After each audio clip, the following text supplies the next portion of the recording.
Okay, so last week we talked about program evaluation, and I hope that you feel better about measuring your impact of your programs. But today I want to help you apply an evaluation lens to your processes and your operations. Now, if you haven't yet, I did do a video on standard operating procedures, so you can go back and look at that. But hopefully you've written some SOPs and you have some procedures, and the worst thing you can do is have them sitting on a shelf somewhere and nobody follows them, and you're not ensuring that those procedures and policies are actually making you run like a well-oiled machine, right? They're supposed to help you improve your quality and your efficiency. So you need to build in evaluative measures so that you can make sure you're being as efficient as possible and you're not just doing a policy to do a policy. So let's talk about evaluating our processes.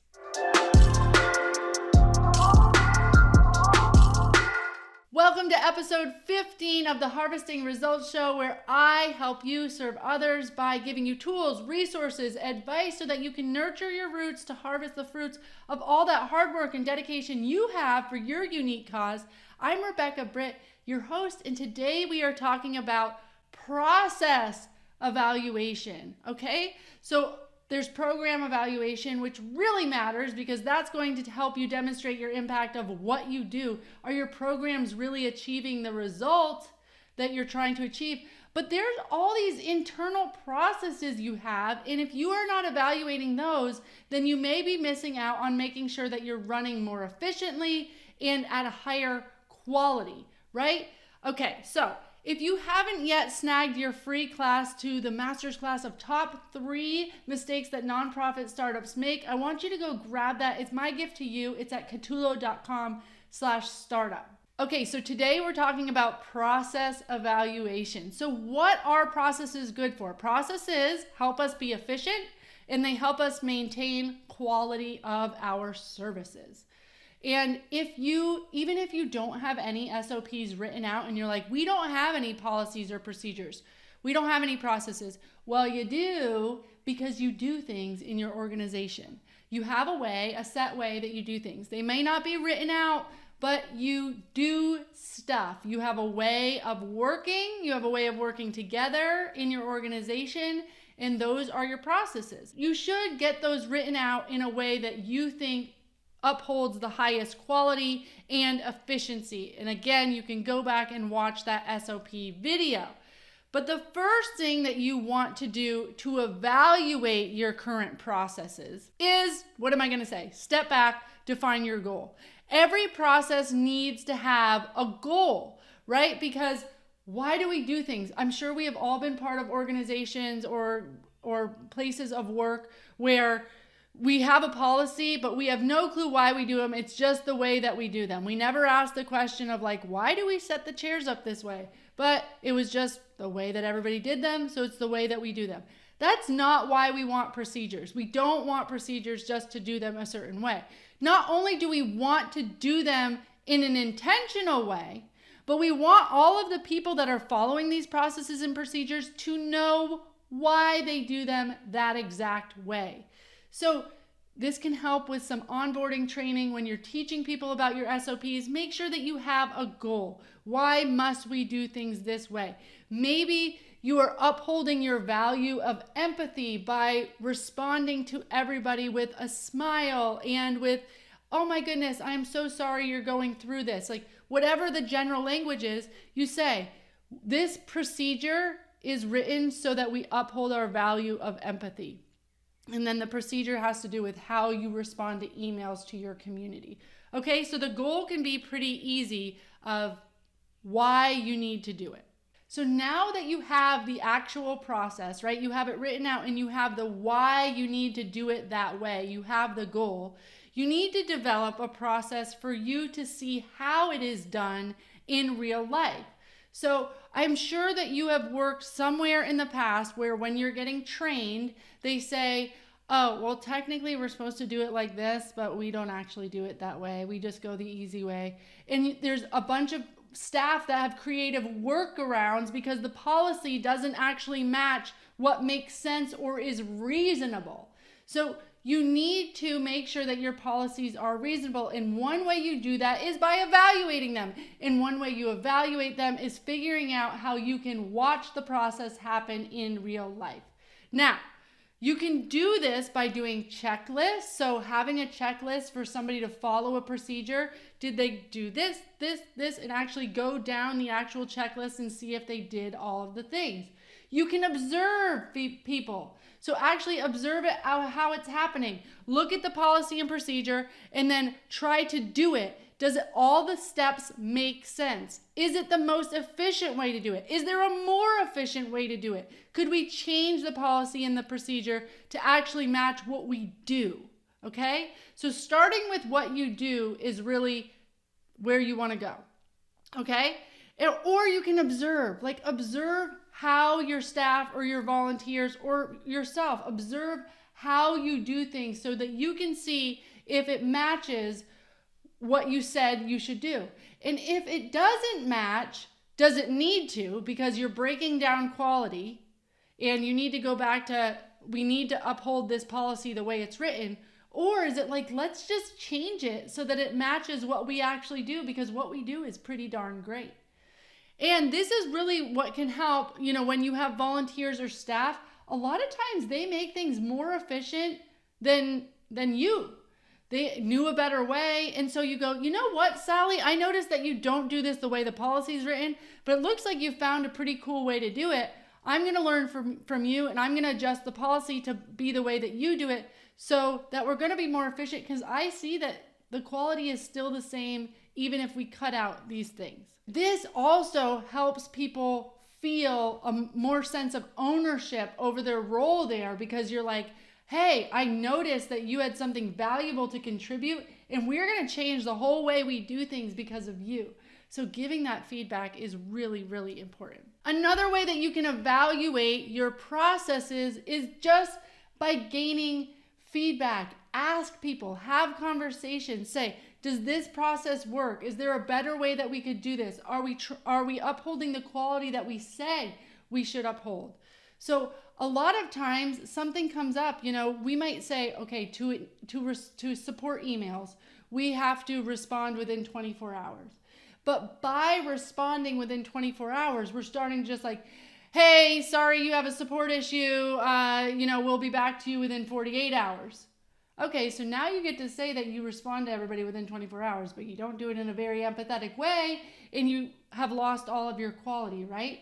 And your staff might say, we're trying so hard to get these responses in 24 hours, but it doesn't allow us to keep the quality. So can we change something? So now you change something. Maybe you keep the 24 hours, but you get more staff. Maybe you switch it to 48 hours. Maybe you change the policy and the procedure. But it allows you to have those conversations so that you're not just hitting your marks, right? Because one of the things about evaluation is you can hit your marks. You can hit the fact that you were able to respond to all your support emails within 24 hours. But if you don't do it well, then it's not working. So you need to have quality checks in there, not only for is it being done, but how well is it being done, and is the quality that you intended being upheld. So check in with your processes. I want you to actually set time aside quarterly, monthly, whenever it makes sense, to go and observe, how are people doing? What do we sound like on the phone? How are we answering emails? How are we doing staff meetings? Do staff meetings make sense? Ask the question, observe, get feedback. Again, this isn't compliance. This is not you as the executive director listening in on a phone call to say, Samantha, you're not upholding our value of empathy. No, this is us being like, oh, okay, maybe I haven't given enough training on that. How could I do better at maybe freeing up your plate so that you have the capacity to be empathetic? Because gosh, it's hard to be empathetic when you have a million things you need to get to, and then somebody calls with a crisis and you pick up the phone and all you can think about is all these other metrics for success you're supposed to be keeping up with, but then you just have to pause and be completely present with somebody on the phone. Is that reasonable? So if anything, when our processes are breaking down, it really should make us look at ourselves as leaders. What tools have we given? people to be able to fulfill these processes?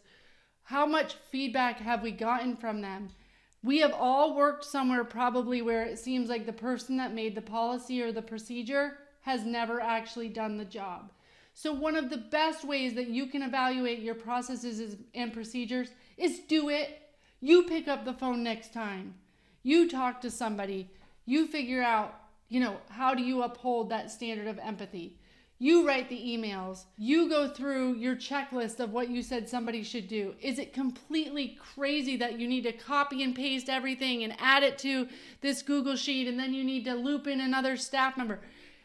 Is what you're asking somebody to do, is it ridiculous? You want to actually do it yourself. And this allows you to lead by example too, because people will see you, your staff will see you actually doing it. And the best way to argue to somebody that this is the way it should be done is, dude, I do it this way, okay? So if I can get it done this way, you can get it done this way. It's not that hard and it's our standard. So you can hold people accountable a lot easier if you do it and it's not a problem for you. So let's recap. You want to develop a process for tracking how your processes are happening. So if you actually have, somebody doing support calls, how are you tracking whether or not they're picking up the phone, whether or not they're actually responding within a certain amount of time, how quickly they're responding? If it's setting up your organization in the morning for clients to come in, how are they doing that? Actually track who's turning on the lights, when are they turning on the lights, how are they turning on the lights? All of those things should be tracked somehow so that you can look back and go, is the procedure and process being followed? And you can evaluate, is this the best use of our time? Then you want to gather feedback from everyone. Do these processes still make sense? Do we need to revisit them? This can just be ongoing. This can be in a staff meeting. You can do an annual review of your policies and processes. You can ask staff once in a while, what processes do we have that we never do? What are things that we said that we were going to do that we never have time for, we never prioritize, we never do it? And then make a plan to do something about it. Do you need to scrap it? Do you need to revisit it? Do you need to adjust things so people have time to do it? Have those conversations.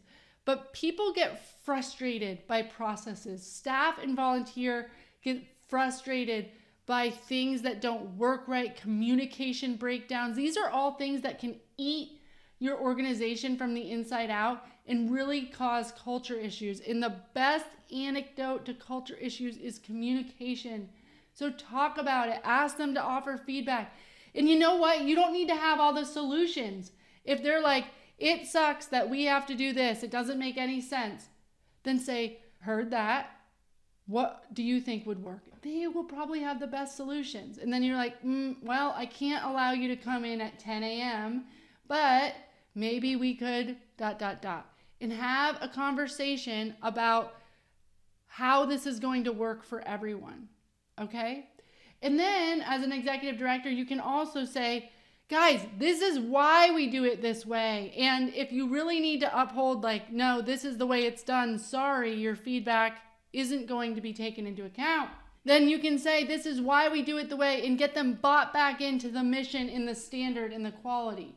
And then you have people that are they do the policy to the T because they know why they're supposed to be doing it. They feel proud of that quality of work that they are delivering. And they believe that they are fulfilling your mission the way that you wanted.